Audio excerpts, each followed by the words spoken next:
Hello, class. This week, Aaron and I are presenting on A Spark of Hope by Hilary Klein. The Zapatista movement, the revolutionary struggle for indigenous autonomy. For years, Mexico's largest population of indigenous people have been excluded from the government decision-making process, as well as basic human rights such as education and healthcare. Moreover, 70% of the population struggle with severe poverty, illiteracy, high rates of domestic violence, and malnutrition. In January 1994, after years of organizing, the Zapatista Army of National Liberation, or ELZN, launched a coordinated attack on cities and towns across the southern state of Chiapas, Mexico, demanding a fair distribution of wealth, the rights to freedom, equality, as well as political participation for indigenous people in Mexico. The rebellion was timed to coincide with the start of the NAFTA Accord, which was a threat to the indigenous people. The LZN warned that reduced trade barriers between the U.S., Canada, and Mexico would exacerbate the oppression of rural communities throughout Mexico. The insurgency brought social instability and a lack of confidence to foreign investors. The Mexican government sent the military to Chiapas to take back control of the region.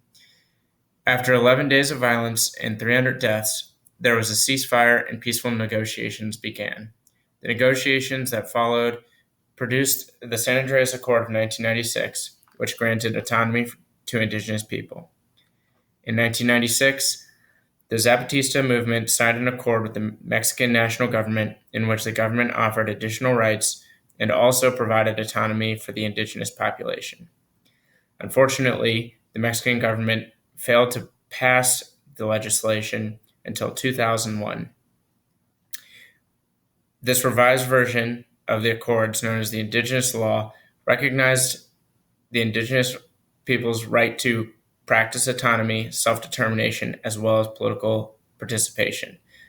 However, this law did not meet all of the demands of the ELZN, and they have continued to advocate for their cause ever since. What is unique about the Zapatista movement is its inclusion of women. The Zapatista movement included the participation of women and maintained a commitment to women's rights and equality. In the early years, the sole focus of the movement was to encourage women to participate in the revolutionary struggle. Women made up approximately 1/3 of participants with several high-ranking positions. When the movement began, women were experiencing extreme levels of violence, poverty, and abandonment from health and educational institutions. Women's involvement in the LZN refined gender roles as women became guerrilla insurgents, political leaders, educators, and members of economic cooperatives. Women in the ELZN redefined expectations of domestic violence and gender roles as they assumed those leadership positions. 25 years later, having established complete political and economic autonomy, the Zapatistas continue to be a source of inspiration for social mobilizations and women's movements in Mexico and abroad, while offering a number of key lessons that are still relevant today. The Zapatistas have begun to morph into a peaceful movement in recent years and have become more politically active in the national political climate. So for our discussion, we've included 2 questions. The first, how has the presence of women in leadership positions in the LZN contributed to their success as a revolutionary movement fighting for the oppressed? And to what degree has the LZN achieved success in realizing their goals? The second question, while a violent revolution can be a way of securing political change and power, do you think it is effective or acceptable strategy for securing human rights? How does the story of the ELZN or other similar movements support your position? In researching this, we also found several current events that we found to be in relation to this discussion.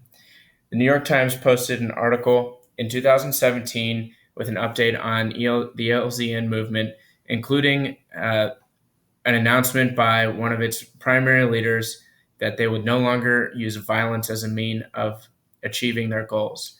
They also publicly endorsed Maria de Jesus Patricio Martinez for president. Additionally, another article caught our attention about the gold miners in the Amazon who seized control of indigenous peoples' lands to start an illegal mine in that location. These miners, known as wildcat miners, have the tacit support of the new president of Brazil.